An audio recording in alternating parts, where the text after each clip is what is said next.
Hey guys, what is up? What is going on out there today? Guess what?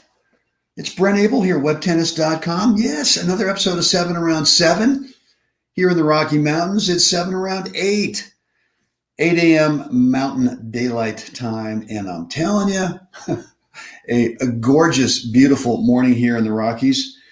Steamboat Springs, Colorado, looking up at Mount Warner, and it's calling. I'm getting my fanny up there at some point this morning. Guys, hope you're having a great day so far wherever you are, either on the live broadcast here, or if you're listening to the replay. What I've got for you today is a couple things. I've got some recommendations for you today. Excuse me if I've got some little muffin on my face here. But I've got a couple recommendations for you today. And then we're going to talk about this picture, target, train, and trust. And yeah, we're going to get into that. I'm going to just kind of tease you with that for just a couple of minutes here. Look, first of all, I want to thank my good friend from the desert, Joe Daly. He's a smart guy, and he's always thinking about the game of tennis. A really good athlete, lefty, and he sent me a book recommendation, which I'm going to pass on to you as well. And the title of the book might sound a little goofy for what we're doing with tennis, but I actually dug in. I started the book last night and got into it a little bit, and it's fantastic. Anyway, the book is by Dr. Bob Rotella. I think I'm pronouncing that correctly. Golf is not a game of perfect. Golf is not a game of perfect. Highly recommend that you pick up a copy, and because I know for me, after I started reading the book, I've already been doing a lot of highlighting, and there's a lot of nuggets in there that we can actually substitute the word tennis in that book for golf. It's mental. It's all about mental, and there's some great stuff in there. Anyway, Joe, thank you for that recommendation. Number 2, down below in the description area, there's a link that will take you over to 98.6.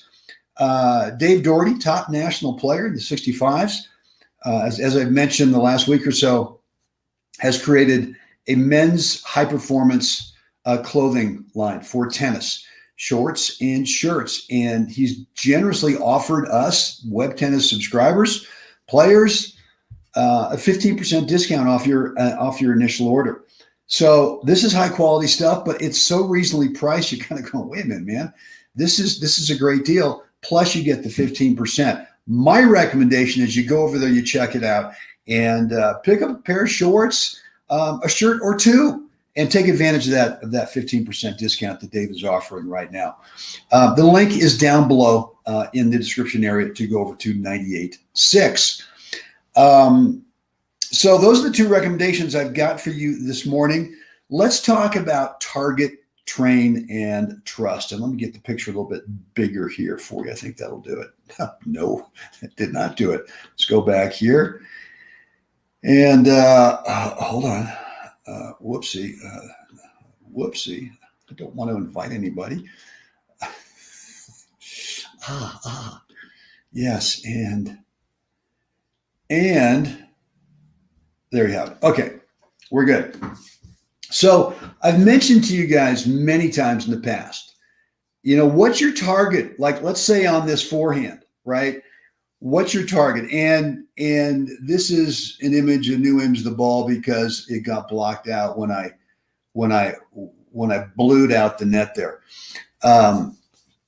Blocked out the net, blew out the net. Anyway, so I've always told you that a better target is to find. You can say, well, it's a spot on the other side of the net, on the other side of the court over there, right? It's somewhere inside the baseline. It's somewhere inside the sideline.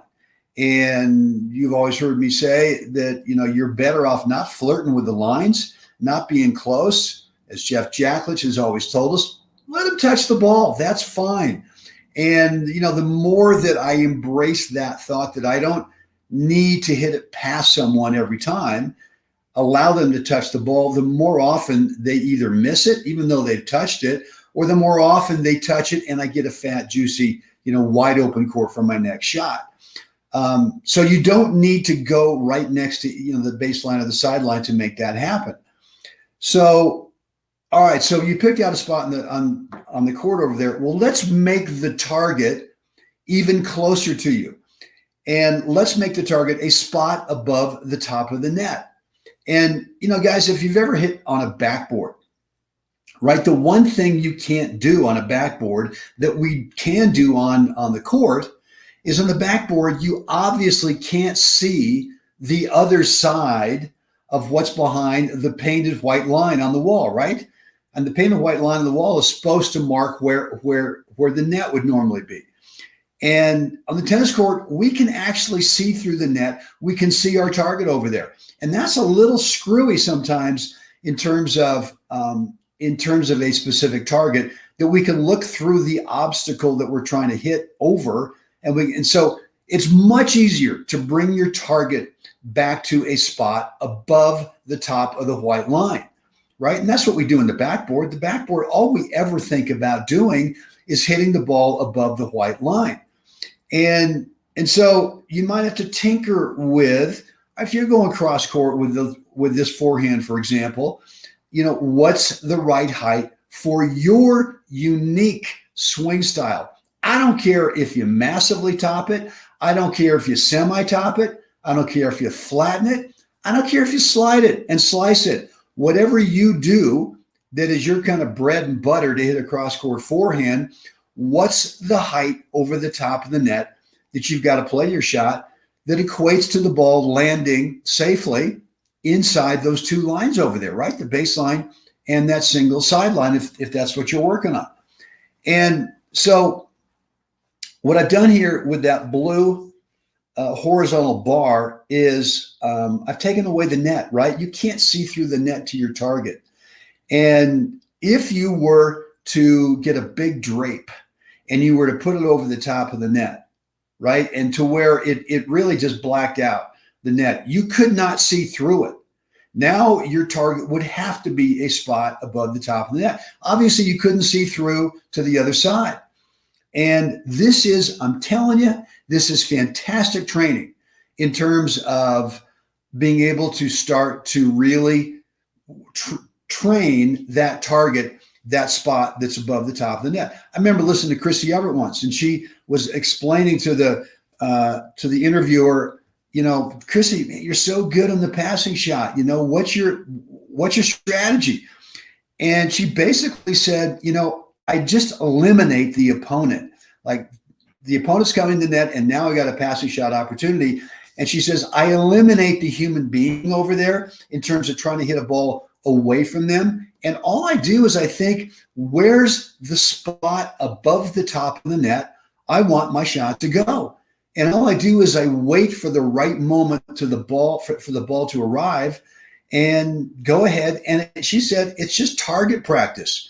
She's also said, I can't stop that person from guessing, right? So how are you going to hit it away from someone if you don't know which side they're going to anticipate you're going up the line, or maybe you're going cross court? You can't. So first of all, what I want you to do is I want you to get out, and if you can get a big towel or something or a drape and put it over the net so you can't see through the net to your target, right? You don't have to drape, the entire net. But let's say, a good 10-foot section or something like that, so you cannot see through the net to your target. And then start tinkering with, well, what's the height, which I've got represented here as this white dot. What's the height above the top of the net that I want my shot to travel? I want this cross-court forehand to travel. And once you start tinkering with it, right, and you start to find out, and maybe you've got someone over there who's feeding you balls, who's telling you, yeah, that ball was 5 feet inside the sideline and 5 feet. And so you've got someone over there telling you exactly where the ball is landing. And then here's the key.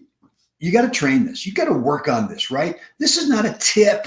This is not a tip where you can now go out and play your singles match today and go, oh, okay, well, I'm going to go ahead and do this. And you're thinking about doing it during the match it doesn't work. You've got to train this. You've got to work on it. Call it practice, call it experimenting, call it whatever you want, but you've got to get your fanny out there and you got to train it, because once you start playing a match, you got to trust, Trust, that you don't have to manufacture and be thinking about, well, how do I get the ball above the top of the net? Well, what am I thinking about here? What's my target above the net? Well, I don't want to look through the net. All these thoughts that you could have, all these competing thoughts, you have to do enough training so that when you play the match, that you can trust that that training will come out on its own. And that's the key. And most players don't trust. Most players want to manufacture stroke technique. I'm super guilty of that. My excuse is that for decades, I was helping players, coaching them on the court with technique, and definitely overcoaching technique, getting them to think too much about technique. And when I would go out and play, my excuse was, well, I'm thinking about technique. It doesn't work. You've got to train it, and then you've got to just believe that all you can do is get out of your own way and trust that your brain knows what to do. And when you do that, that's when you kind of free flow, and you don't, I mean, all you have to, Bill Crosby, not Cosby. Bill Crosby was an assistant pro for Tom Stowe way back in the day. And when I was working with Mr. Stowe, every Wednesday morning from 9 to noon up in Napa, I would come back totally excited. And for a couple of days, I'd be working on the stuff that we'd done on that Wednesday. And I would get kind of frustrated because I was trying to technically work on stuff as I was playing a practice match. I'll never forget this one day. I'm on court 4 at the Berkeley Tennis Club, and there's a walkway between courts 4 and 5 at the BTC, and I'm on the clubhouse side, and here comes Mr. Crosby. He's walking from the back courts, and he kind of gets up next to me, and he watches me play a point. I miss it, shank it, and I look over and just kind of going, God dang it! And I walk over to him and I say, Bill, what do I need to do here? And he says, well, Brent, there's only 2 things you have to do. And he kind of said, look, you've done all the work. Your body knows what to do. I know you've been working with Tom, right, for however long it was. You're doing a great job. But you now are at that point where you only have to do 2 things. And number 1 is get into the hitting position as quickly as you possibly can, right? In this picture, right, I'm in the hitting position.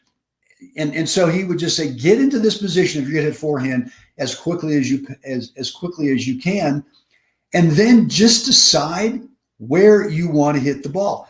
And I said, that's it? There's nothing else? He goes, no, you can't make this shot. You can't make the technique happen in a match.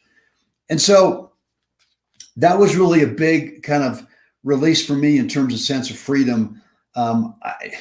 I wish I'd practiced it more, because I think I would have gotten a lot better a lot sooner, because then I would have had a tangible way of, all right, well, this is my time in practice, right? I've got someone feeding me balls. I'm on the ball machine. I'm on the backboard.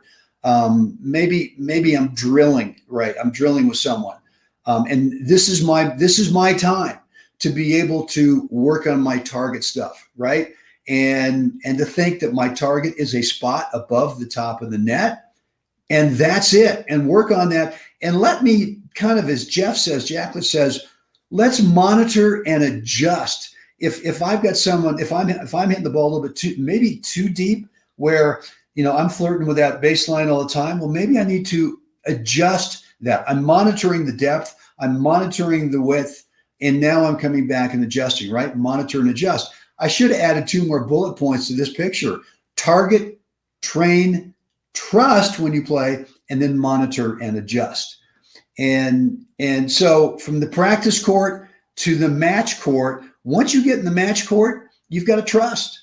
And it may be, and it's okay, if you've not had enough time on your target training. Maybe you just haven't had enough time to where it happens instinctively, to where you don't have to manufacture it. That's okay. All you're getting is feedback, which is saying, all right, well, we just got to work a little bit more on this, But once you start playing, you got to trust. You just got to trust that your training for your target is going to come out on its own. Look, there may be a minor tweak here and there that you need to do technically. That's okay. But don't get into this thing where you think the game can be won if you just technique the thing to death. It just doesn't work that way. So hope this makes sense today, guys. What I'd like you to do is two things. Number one, go on down below in the description area, click on that link if you haven't already done so.